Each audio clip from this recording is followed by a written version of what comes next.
यहाँ पे अपन लिखा था 1 लाख रुपए कि मुझे साल के एंड तक यानी 12th के एंड तक मुझे 1 लाख रुपए अपने खुद के बैंक अकाउंट में करने थे।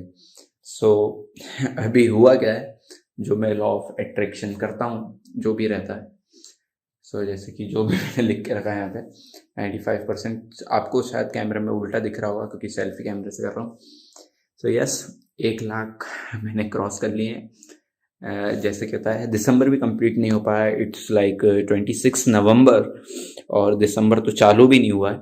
सो ये सब हुआ है 10 दिन के अंदर। ये क्लिप आज से 3 साल पहले की, जब मैं ये सोच रहा था कि कैसे मैं 1 लाख रुपए कमाऊं और मैं उसकी वीडियो बना रहा था। हे, मेरा नाम आर्यन त्रिपाठी है, मेरी उम्र 19 साल है। आज मैं एक अपनी एजेंसी रन कर रहा हूँ, एक सेस प्लेटफॉर्म बिल्ड कर चुका हूँ जहां पे हम अपने क्लाइंट्स के लिए 248 करोड़ रुपीस का रेवेन्यू जनरेट कर चुके हैं। आज जो मेरी मार्केटिंग कंपनी है और जो सेस प्लेटफॉर्म हम बिल्ड कर रहे हैं उसकी वैल्यूएशन 50 करोड़ से ज्यादा की है। बट ये करोड़ों की बात आज से 7 साल पहले चालू होती है, जब मैं 12 साल का था। मेरे पापा एक सिक्योरिटी इंचार्ज थे, उनकी सैलरी उस टाइम 8,000 रुपए थी। मम्मी एक छोटा सा स्कूल चलाती थी जिसकी फीस 50 से 60 रुपए हुआ करती थी। 20-30 बच्चे पढ़ा करते थे, कुछ इतना बड़ा मैसिव स्कूल नहीं था। तो छोटी फैमिली थी, एक छोटी मिडिल क्लास फैमिली थी, बट सपने बहुत बड़े थे। मेरे आसपास के दोस्त 2-3 साल मुझसे बड़े थे, उनके पास कंप्यूटर हुआ करता था, मैं उनके घर पे देखता था, वो गेम खेला करते थे। मेरी भी बहुत इच्छा थी, बट कभी भी घर वालों से मांगने की हिम्मत नहीं हो पाई। मुझे पता था कि अभी मेरी फैमिली इतना अफोर्ड नहीं कर सकती है। बट एक टाइम आता है पूरे साल में, जो कि होता है बर्थडे, जहाँ पे आप घर वालों से कुछ मांगते हो। मेरे केस में ये होता था कि मैं साल में मैं कुछ भी एक बार मांगू, मेरे घर वाले मुझे दिलाते थे। तो मैंने इस बार हिम्मत करी और मैंने घर वालों पे बोला कि मेरे को एक कंप्यूटर चाहिए। घर वाले ने बात करी, एक भैया से थर्ड हैंड कंप्यूटर लिया, वो हमारे पास आ गया। कुछ उनकी बात हो गई कि 1-2 महीने में पेमेंट कर देंगे। अब मेरे पास कंप्यूटर आ चुका था, एक डब्बा सा कंप्यूटर था, बड़ा सा, जिसके लिए हमारे पास टेबल भी नहीं थी। तो हमने ज़मीन जो रहती ना, बिल्कुल नीचे बैठ के, तो वहाँ पे हमने पूरा सेटअप बना के रखा हुआ था। बट बिना इंटरनेट के कंप्यूटर अभी अधूरा था। उसी बर्थडे पे मैं अपने जो बड़े रहते हैं उनका आशीर्वाद लेने के लिए हम पैर छूने जाते हैं। उसके बदले हमें, बदले में तो नहीं बट एज ए जेस्चर, हमारे जो बड़े रहते हैं हमें कुछ पैसे देते हैं। तो मेरे दादाजी थे, मेरे ताऊ थे, मेरे चच्चू थे, तो सब मिला के मेरे पास 1,000 रुपये हो चुके थे। दूसरी सुबह 17 किलोमीटर दूर नीलबढ़, जो मेरा एक गांव था, उससे दूर जो भोपाल का मेन एरिया, वहाँ पे मैं पापा के साथ जाता हूँ स्कूटर पे पीछे टायर हुआ करता था, उसको पकड़ के बैठा हुआ हूँ और मैं पूरा इमेजिन कर रहा हूँ कि कैसे क्या क्या मैं देखने वाला हूँ। ये वाला गेम डाउनलोड करूंगा, स्पेस दबा के लात मारेंगे, बहुत मजा आने वाला है, बहुत एक्साइटेड हूँ मैं। वहाँ पे पहुँचते हैं उस दुकान पे और मैं पूछता हूँ कि भैया नेट सेटर है? वो बोलते हैं 1,300 रुपये का। मुझे पता था कि सिर्फ 1,000 रुपये है मेरे पास। मैं पापा की तरफ देखता हूँ और पापा बोलते हैं कि चलो और दुकान पे पूछ के आते हैं। उतने में ही जो भैया उधर काम करते थे वो बोलते हैं कि भैया ये सबसे सस्ता वाला यही है। मैं वापस पापा की तरफ देखता हूँ, पापा 1,000 रुपये निकालते हैं और 100 रुपये और निकालने के लिए थे। अब वो क्यों निकालने के लिए थे और सोच क्या रहे थे, वो मुझे और सिर्फ पापा को पता था, क्योंकि हम 17 किलोमीटर दूर से आए। स्कूटर में पेट्रोल है, हम वापस जा पाएंगे नहीं जा पाएंगे नहीं पता। पापा 100 रुपये मिलाते हैं और बोलते हैं कि 1,100 रुपये हो जाएगा। तो अंकल भी बोलते हैं, जो वहाँ पे दुकान के मालिक रहते हैं, वो कहते हैं कि चलेगा। 1,100 रुपये दिए, हमने नेट सेटर लिया। और अब जो मेरा प्रोस्पेक्टिव था कि मुझे बहुत इंजॉय करना था, गेम खेलने थे, मुझे कोडिंग से हैंग करना था, किसी का पाइथन में बना के कंप्यूटर हैंग हो जाया करते थे वो करना था। अब मेरा पूरा प्रोस्पेक्टिव चेंज हो चुका है। अब मुझे सिर्फ और सिर्फ पैसा कमाना था कि आज के बाद अगर पापा को कुछ भी पैसा खर्च करना हो तो वो सोचे नहीं, चाहे लाखों रुपए वो खर्च कर दें, उनको सोचना नहीं पड़े कि क्या मैं इसको खर्च करूं या नहीं करूं। जस्ट नेट सेटल लेके आते हैं, अगली सुबह मैं बैठ जाता हूँ, क्योंकि रात को उस टाइम नेट नहीं चलता था, 3G का ज़माना हुआ करता था। रात को नेट नहीं चला, सुबह पूरा सेटल करा। सुबह मैंने सर्च करा how to earn money. YouTube बहुत टाइम ले रहा था लोड करने के लिए, तो डायरेक्टली गूगल पे सर्च करा हाउ टू अर्न मनी। वहाँ पे मेरे को मिला एक ब्लॉग जहाँ पे वो बंदा बोल रहा था कि मैं डेली 500 रुपये कमा रहा हूँ यूट्यूब से। मेरे लिए तो महीने भी 500 रुपये आ जाए बहुत बड़ी बात थी। वहीं पे मैं लग जाता हूँ, कैसे एडिटिंग करते हैं, कैसे फ़ोटोशॉप चलाते हैं। वो कंप्यूटर पूरा डब्बा पड़ा हुआ था, उसमें इंस्टॉल करना ही सॉफ्टवेयर को एक बहुत बड़ी बात थी। जैसे तैसे सब चीज़ इंस्टॉल होती है और मैं वीडियो एडिटिंग करना चालू कर देता हूँ, मैं अपना चैनल चालू कर देता हूँ। ये कहानी चलती जाती है, 150 वीडियोज़ बना देता हूँ, टेक वीडियोज़, जहाँ पे मैं बताया करता था कि फ़ोन में क्या स्पेसिफिकेशन है, क्या कौन से क्या लेना चाहिए। और जो मैं सीख रहा था कि वीडियो एडिटिंग कैसे करते हैं, वही मैं उनको सिखा दिया करता था। तो मैं सीखते भी जाता था और सिखाते भी जाता था।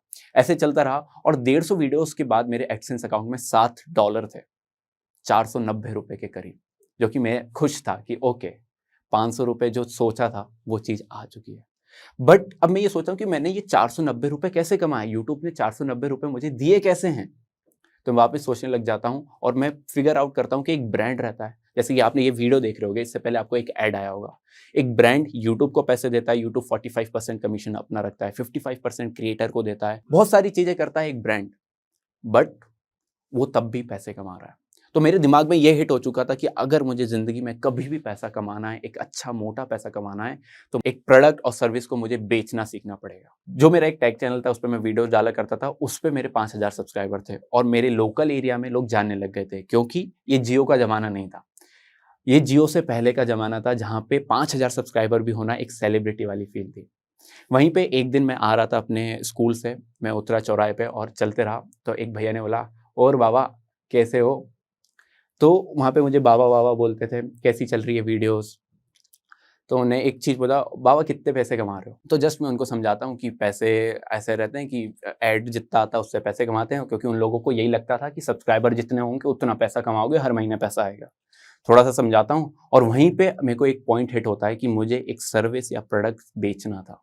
अभी तक मैं बहुत सारी मार्केटिंग वीडियोस देख चुका था कि कैसे किसी को पिच करना है, क्या सेल करना है, और उसी टाइम में बोलता हूँ, भैया आप भी वीडियो बनाओ ना।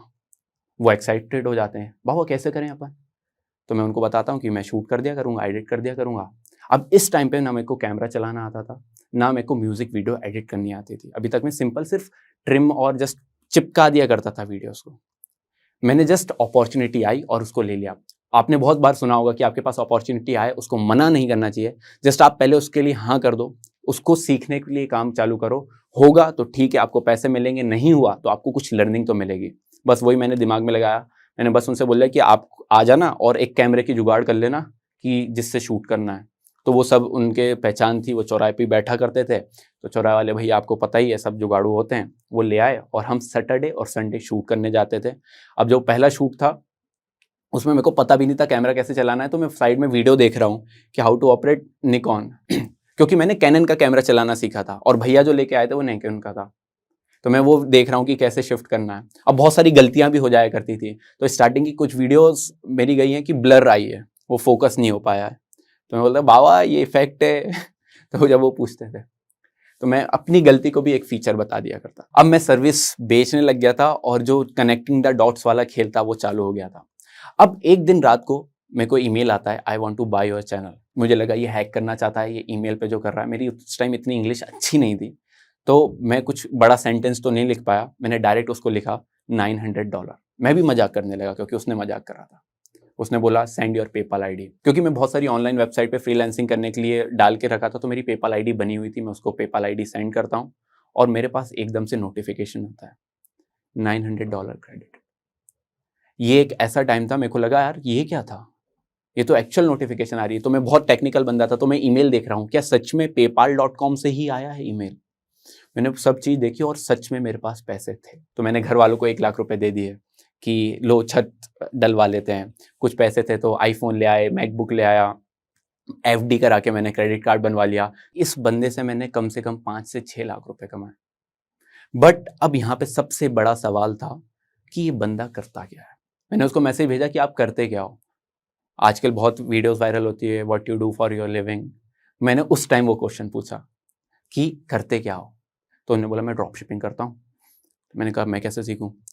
उधर से आया, मेरा एक कोर्स है जो कि एडिटेड नहीं है, आप एडिट कर दो और मैं आप सीख भी लोगे, मेरा कोर्स भी एडिट हो जाएगा, दोनों के लिए विन विन सिचुएशन है। अब मेरी इंग्लिश अच्छी नहीं थी, वापस अपॉर्चुनिटी आई थी, मैंने उसको ग्रैब करा। मैंने कहा देखते हैं। मैंने उसको एडिटिंग करना चालू कर दिया, मेरी उससे इंग्लिश भी इंप्रूव हो गई, मेरे को ड्रॉप शिपिंग के बारे में भी पता चल गया। और उस कोर्स में हो क्या रहा था, वो $2000 लगाता था, दूसरे दिन $4000 हो जाते थे, $8000। और यहाँ पे मैं अपने सपने देख रहा हूँ कि भाई 2 लाख लगाना है, 4 लाख होने, 4 लाख से 8 लाख, ये पैसा, ये गाड़ी, ये घर, पूरा सेटल सा। बहुत लग रहा था कि मैं फाइनेंशियली इंडिपेंडेंट हो चुका हूँ, अब मुझे स्कूल भी कंप्लीट करने की जरूरत नहीं है। यही होता है। 3 महीने बाद मेरे को अच्छे से याद है कि 22 जनवरी थी, मेरी मम्मी का बर्थडे था। उसी दिन क्या होता है कि हमारा जो कॉलोनी है, उसी दिन वहाँ के उस मंदिर की स्थापना हुई थी, तो वहाँ पे हम लोग भंडारा करवाते हैं। तो मैं भगवान के मंदिर में गया हूँ और वहाँ पे बोल रहा हूँ कि अच्छा जाए और जो भी प्रॉफिट होगा 1% मैं आपको दूंगा। और फिर मैं जैसे ही उठाऊँ मम्मी से बोला हूँ कि मम्मी देखना अगले महीने अपन कार लेने वाले हैं। तो मम्मी कभी ऐसे डीमोटिवेट नहीं करती थी, मम्मी ने बस स्माइल करी, चलो अच्छा है, हो जाएगा। और वो 2 लाख रुपए मैं लगा देता हूँ अपने इन्फ्लुएंसर मार्केटिंग, जो भी ड्रॉप शिपिंग मैंने सीखी थी उसमें। वो 2 लाख रुपए लगाने के बाद मेरे को सिर्फ 1500 रुपए की सेल आती है। जो अभी तक सपने अपर जा रहे थे, ऊपर जा रहे थे, अब वो बिल्कुल रुक चुके हैं। कहाँ गाड़ी, कहाँ घर, सब जा चुका है। और मैं 2-3 दिन बैठा हुआ हूँ कि क्या करूँ अब। और मेरे को मतलब मेरे लिए ऐसा लग रहा है कि खत्म हो गया सब, अब कुछ बचा ही नहीं है। 3 दिन बाद मैं रियलाइज करता हूँ यार कि कुछ बिगड़ा नहीं है मेरा। मेरे को आज भी खाना मिल रहा है, आज भी घर वाले फीस भर ही देंगे। ऐसा मैंने कर लिया था कि 10th के बाद में थोड़ा पैसे कमाने लग गया था कि 11th में ना मैं स्कूल की फ़ीस लूँगा, ना ट्यूशन फ़ीस लूँगा, ना आने जाने का खर्चा लूँगा। ये मैंने बना के रखा था। तो अब बस यही था कि ठीक है, अब मेरे को घर वालों से पैसे लेने पड़ सकते हैं।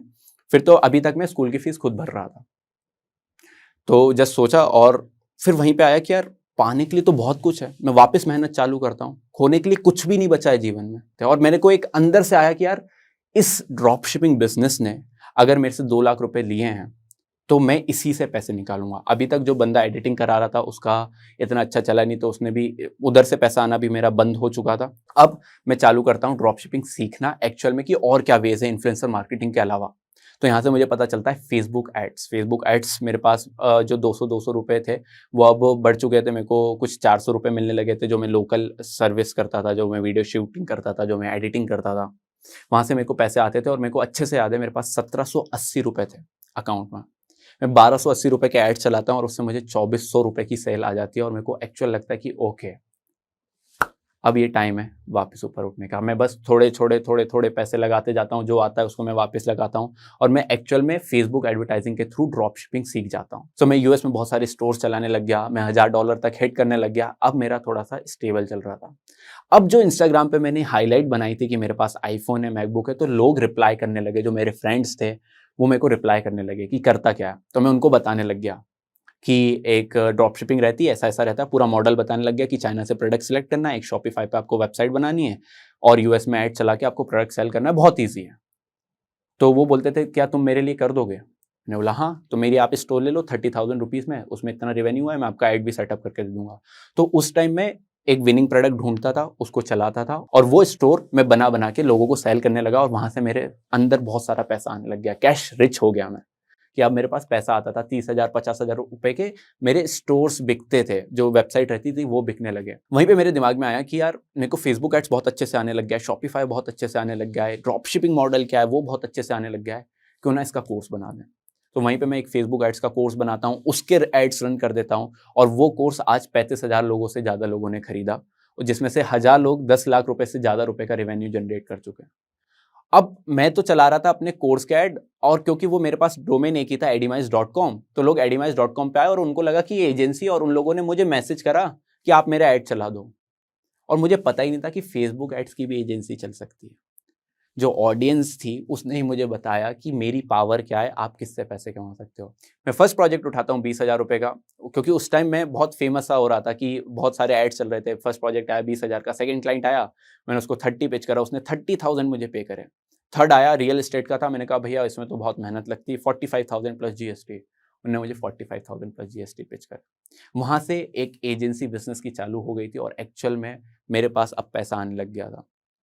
जब मैं 17 साल का था, एक लोअर मिडिल क्लास फैमिली के लिए कार लाना बहुत बड़ी बात होती है। जब मैं 17 साल का था, जब किसी का ड्राइविंग लाइसेंस भी नहीं बनता, जब मैं अपनी पहली कार लेके आ गया था।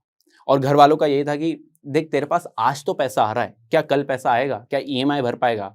तो मैंने वापस वही अप्रोच लगाई कि वर्स्ट के सिनेरियो सोचते हैं, नहीं आएगा पैसा, ईएमआई नहीं भरूंगा, बैंक वाले ले जाएंगे, वापस स्कूटी पे घूमेंगे।